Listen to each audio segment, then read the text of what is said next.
here from Chain Security. I'm very happy to share my insights about Merkle proofs. Today, especially, I'm going to talk about when leaves will leave you vulnerable. So I believe in your life, you have seen many trees with different shapes, different structures. For example, it's a very simple tree. It could be bigger and more complex. And in addition, this is good, like doesn't look like a tree. It could also be the Earth tree in the games Elden Ring. And for Merkle tree, it's very similar. It could be a very balanced and simple Merkle tree where data is at the bottom and it's balanced. It could also be very imbalanced in this case.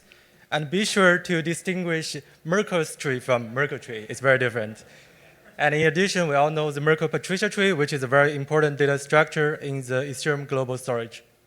So with all these trees, there are very different Merkle tree algorithms. However, I believe you can find all the important checklists that you should use to ensure a security proof in your protocols. But even though we have this checklist, we cannot ensure that we can find all the vulnerabilities in very different Merkle algorithms. And that is when the leaves can leave your protocol vulnerable. The answer is very clear. The answer is about the beginning. If you don't recognize a node as a leaf, you will never ensure the property from the checklist against it and make it secure. So today, I'm just going to share you one example of this kind of attack that is about Merkle monorange. I'm not sure if you have all heard about this algorithm. So let me first introduce what is Merkle monorange. It is a very simple data structure. It's just like a group of sub-Merkle trees. You just add the data at the bottom of this Merkle monorange, and once you keep adding new data, if there are two siblings, we add a parent. If there are two parents, we add another parent. You do this recursively, and eventually you will get several Merkle trees in this Merkle mountain range with different depths and different size. And we call the top node of this subtrees peaks. And why do we use Merkle monorange? As I tell you, if you are adding a new node here, it's very easy to build the tree. And you don't need to recompute all the nodes in this tree. You just append only. And now we have these subtrees. If we only want to store a constant size of commitment on the blockchain, what we do is we compute a root. The root will be a nested hash of all the subtree peaks. And that process, we call it a bagging process. So once you have the root, you can do a normal existence proof of any data within this Merkle monorange. How do you do that? That's also very simple. We first do a proof of any of the leaf within the subtree. And once we have that proof, we can also add more peaks within this proof so we can reconstruct the root at the top.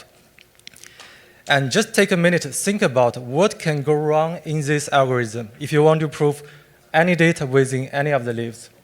So we must have some assumptions. So let's assume the people who is adding data to this Merkle monorange is trusted. So he won't add any malicious data. He won't add a subtree into these leaves.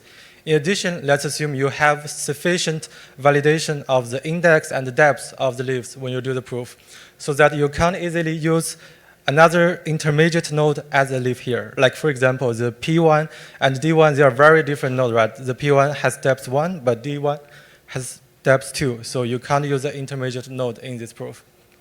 Even with these constraints, can you break this system? The answer is yes.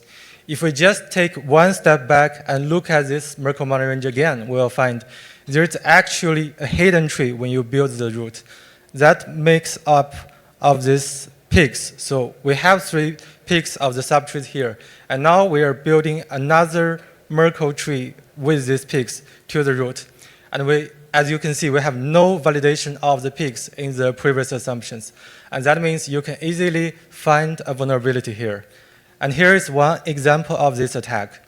So on the left side, this is the Merkle monorange. On the right side, I do the attack by just removing the D5 and D6 leaf node. And now, as you can see, the P4, the intermediate node, becomes the leaf. And more surprisingly, they have the same depth as the node D5. So now if I'm going to prove P4 in the subtree of N1, it will have depth 1. That satisfies all the properties we have validated before, but we have never validated the peaks.